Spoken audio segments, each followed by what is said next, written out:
America में आखिरकार वही हुआ जिसका डर था। आधी रात से सरकारी शटडाउन लागू हो गया है। इसका सीधा असर अब लाखों सरकारी कर्मचारियों और आम नागरिकों पर पड़ने जा रहा है। दरअसल सीनेट ने सरकार चलाने के लिए जरूरी फंडिंग बिल सीनेट में पास नहीं हो पाया।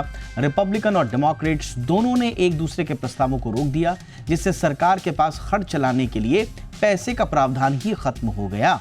इस शटडाउन का मतलब यह है कि कई सरकारी विभागों में कामकाज बंद रहेगा। लाखों कर्मचारी बिना वेतन छुट्टी, फरलो जिसे कहते हैं, उस पर चले जाएंगे और कुछ विभागों के लोग बिना वेतन काम करने को मजबूर होंगे, क्योंकि काम तो चलना ही चाहिए ना, इतना बड़ा देश है, तो उन्हें बिना वेतन के काम करना पड़ेगा। व्हाइट हाउस की वेबसाइट पर एक टाइमर चालू है जो दिखा रहा है कि शटडाउन को कितना समय हुआ है। साथ ही यह भी लिखा है इसमें कि इस शटडाउन का जिम्मेदार विपक्षी दल डेमोक्रेट्स हैं। तो ये चल रहा है अमेरिका में, लेकिन इसके मायने क्या हैं और क्या ये ट्रंप की गलतियों से हुआ है या वहां का स्ट्रक्चर ही ऐसा है, कामकाज का तरीका ही ऐसा है कि शटडाउन जैसी बड़ी बात जो है वो बड़ी नहीं लगती। ऐसे बहुत सारे ख्यालात लोगों के मन में आ रहे हैं और इन पर रोशनी डालने के लिए इस वक्त हमारे साथ हैं खास मेहमान एम्बेसडर अशोक सज्जनहार, पूर्व राजनयिक, अंतर्राष्ट्रीय मामलों के जाने माने जानकार, अंतर्राष्ट्रीय बड़े ही प्रतिष्ठित जर्नल्स में उनके कॉलम्स भी छपते हैं। धन्यवाद सर, आपने वक्त निकाला हमारे लिए। थोड़ा हमारे दर्शकों को बताइए सर कि ये कोई बड़ी बात है या कुछ अनयूजुअल है इस बार? ट्रंप को आप कहीं उनकी पॉलिसीज को जिम्मेदार बता रहे हैं, मतलब आपका एनालिसिस इस पे क्या होगा सर? जी, दो बातें कहूंगा क्योंकि आपने दो महत्वपूर्ण प्रश्न पूछे हैं दीपक जी। बहुत धन्यवाद मुझे आमंत्रित करने के लिए। देखिए, इतनी क्या अनयूजुअल बात नहीं है क्योंकि ये होता रहता है। अगर देखा जाए 1981 के बाद, मतलब करीब 40 साल हो गए, उसमें करीब 15 एक बारी वहां पर ऐसा शटडाउन हुआ है। और उसमें अगर अभी देखें तो पिछली बारी जो शटडाउन हुआ था वो भी राष्ट्रपति डोनाल्ड ट्रंप के कार्य अवधि में हुआ था 2018 में। 2017 के शुरू में वो आए थे, बनकर राष्ट्रपति बनकर आए थे पहली बार, और 2018 दिसंबर से लेकर जनवरी तक करीब 35 दिन के लिए शटडाउन हुआ था और ये सबसे बड़ा, सबसे लंबा शटडाउन था। दूसरा आपने पूछा है जो क्या ये राष्ट्रपति डोनाल्ड ट्रंप की कुछ पॉलिसीज की वजह से है।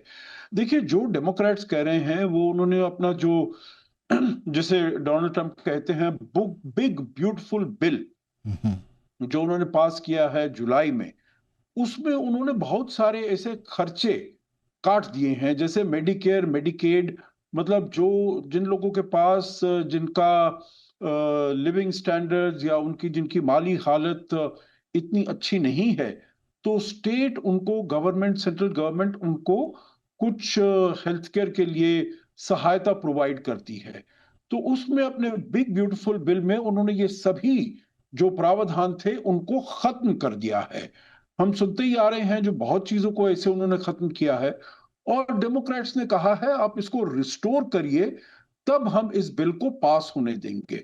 तो मैं समझता हूं जो जब से ये ज्यादा वहां पर कांग्रेस में, वहां की सोसाइटी में भी जब ये ज्यादा पोलराइजेशन हो गया है डेमोक्रेट और रिपब्लिकन के बीच में, तो तब ये जो शटडाउन है ये कुछ ज्यादा होने लगे हैं। जैसे मैंने कहा, पिछली बार भी डोनाल्ड ट्रंप के कार्य अवधि में हुआ था, तो अभी भी ऐसा ही है। परंतु मार्केट्स और लोग यही सोचते हैं जो ये ज्यादा दिन तक नहीं चल पाएगा, दोनों को, डेमोक्रेट्स को, रिपब्लिकन्स को बातचीत करनी पड़ेगी और ये फिर से ढर्रे पर आ जाएगा और जो गवर्नमेंट की फंक्शनिंग है वो फिर से रिस्टोर हो जाएगी।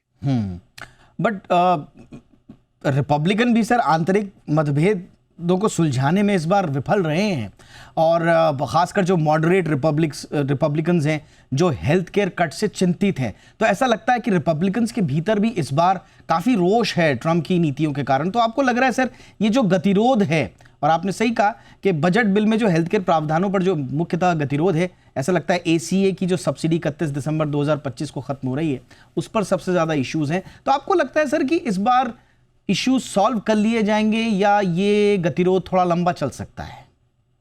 नहीं, मेरे विचार से ये सॉल्व हो जाएगा क्योंकि देखिए, आपने बिल्कुल ठीक कहा, जो रिपब्लिकन्स के बीच में भी थोड़ा ये मतभेद है जो इसको हम कितना हटाए, क्योंकि सभी देख रहे हैं जो मिड टर्म इलेक्शंस आने वाले हैं, एक साल में मिड टर्म इलेक्शंस होने हैं और सभी को चिंता है, जो भी कांग्रेसमैन हैं उन सबको चिंता है, और कुछ 1/3 सेनेटर्स हैं वो भी चुने जाते हैं हर 2 साल बाद। तो उनको सबको चिंता है जो हमारे इलेक्शन में क्या होने वाला है, और इसीलिए वो ऐसा कोई कदम नहीं उठाना चाहते जिससे कि लोगों को बहुत ज्यादा धक्का लगे। परंतु ये सब होने के बावजूद देखिए, कोई भी रिपब्लिकन राष्ट्रपति डोनाल्ड ट्रंप के विरुद्ध कुछ भी नहीं कह सकता, चाहे वो अंदरूनी तरीके से कुछ भी सोच रहे हैं, उनका अपनी सोच कैसी भी हो, जो ये वाले जो हेल्थ केयर के प्रावधान हैं उनको रिस्टोर किया जाना चाहिए वगैरह वगैरह, पर कोई खुलकर राष्ट्रपति ट्रंप की जो नीति है उसके विरुद्ध कोई बोलने वाला नहीं है। तो आपने देखा है, जितने भी चाहे टैरिफ पर या कितनी चीजों पर, बहुत सारे जो इकोनॉमिस्ट हैं वो कह रहे हैं जो राष्ट्रपति डोनाल्ड ट्रंप की जो नीतियां हैं बहुत हानिकारक सिद्ध होंगी हम्म। अमेरिकन अर्थव्यवस्था के लिए। परंतु फिर भी कोई कांग्रेस में ना कांग्रेसमैन ना सेनेटर कोई भी इतनी हिम्मत जुटा पाया है जो राष्ट्रपति डोनाल्ड ट्रंप के विरुद्ध कुछ कहे। अभी भी नहीं होगा। मेरे ख्याल से बातचीत बैक चैनल्स पर बातचीत चलेगी, और मैं उम्मीद करता हूं जो जल्दी ही इसका हल निकल आएगा। एब्सोल्युटली। देखिए, वैसे आपने सही कहा सर, और आपने बड़े अच्छे से इस पे रोशनी भी डाली कि अभी लेटेस्ट जो ट्रम्प के टाइम पे हुआ था 1977 के बाद से वैसे 20 से ज़्यादा फंडिंग गैप्स हो चुके हैं। इसमें 10 तो पूर्ण शटडाउन शामिल है इसमें, और इसमें सब रहे, इसमें रीगन रहे, क्लिंटन का कार्यकाल रहा, ओबामा के टाइम पर भी थोड़े से टसल रहे, ट्रम्प का तो था ही। लेकिन नुकसान कितना हुआ? अब 21 दिन का जो शटडाउन था 1995-96 वाला, जो क्लिंटन वर्सेस गिंगरिच पर जो स्पेंडिंग कट्स वाला विवाद था, उसमें कोई खास फर्क नहीं पड़ा था अर्थव्यवस्था को। लेकिन पिछली बार जो 2018-19 का जो रिकॉर्ड 35 दिन का शटडाउन था, ट्रम्प के पहले टर्म वाला, बॉर्डर वॉल फंडिंग वाला जो था, उसमें यह कहा गया कि जीडीपी को $11 बिलियन का नुकसान हो गया था। काफी लंबा चला। इस बार सर आप कुछ देख रहे हैं, जिस स्थिति में अमेरिका है, और मैं तो कहूंगा जिस स्थिति में अमेरिका को ट्रंप ले आए हैं, अगर लंबा चला तो आर्थिक रूप से ठीक है, सॉल्यूशन निकल जाएगा बाद में, लेकिन आर्थिक रूप से कुछ सेटबैक्स आएंगे सर अमेरिका के लिए। जी देखिए, आपने जो ये आंकड़े बताए हैं, तो मैंने जो आंकड़े देखे थे, मतलब इसमें आंकड़ों में अलग अलग तरीके से उन्होंने ये किया होगा जो कैसे कितना नुकसान पहुंचा है जी। अमेरिकन अर्थव्यवस्था को। तो मैंने जो आंकड़े पढ़े हैं उसमें ये लिखा था, जो पिछली बारी जो 35 दिन का सबसे लंबा जो शटडाउन चला था, उसमें जो उनकी जीडीपी को असर पड़ा था वो था करीब $3 बिलियन का। अच्छा, 3 परंतु बिलियन। अगर आपका भी ये मान लिया जाए जो $11 बिलियन है, मतलब उससे 4 गुना है। हाँ। फिर भी आप देखिए, अगर उनकी इकोनॉमी है, अमेरिका की इकोनॉमी $30 ट्रिलियन की इकोनॉमी है, तो ये $3 बिलियन या 11-12 बिलियन कितना पड़ेगा, कितना प्रभाव उसका पड़ेगा।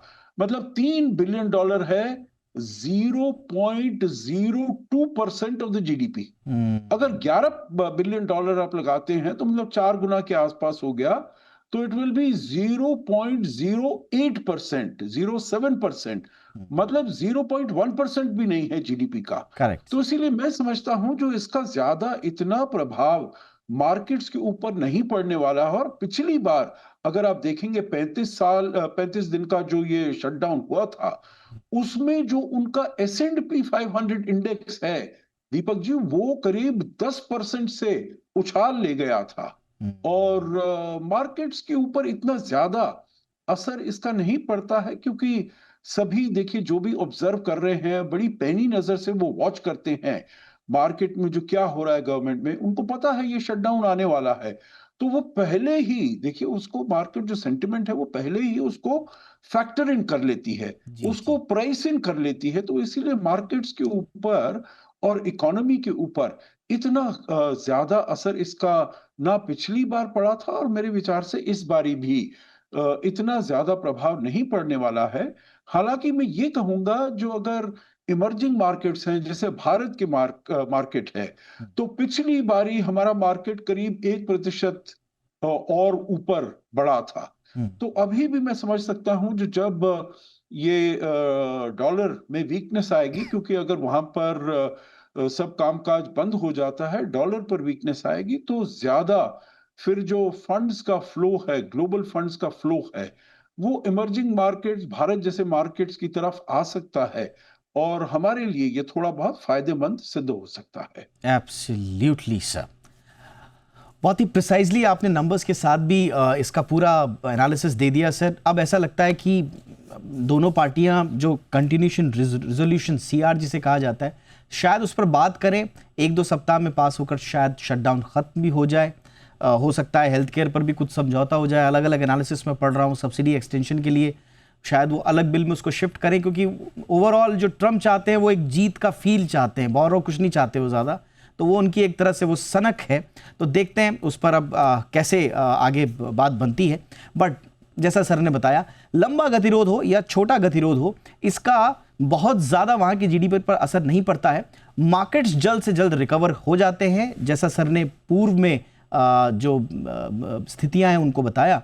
और भारत के लिए तो सर ने बताया कि जो पूर्ववर्ती अगर ट्रेंड्स हम देखें तो संभवतः हमारे लिए कुछ इसमें अवसर भी नजर आते हैं।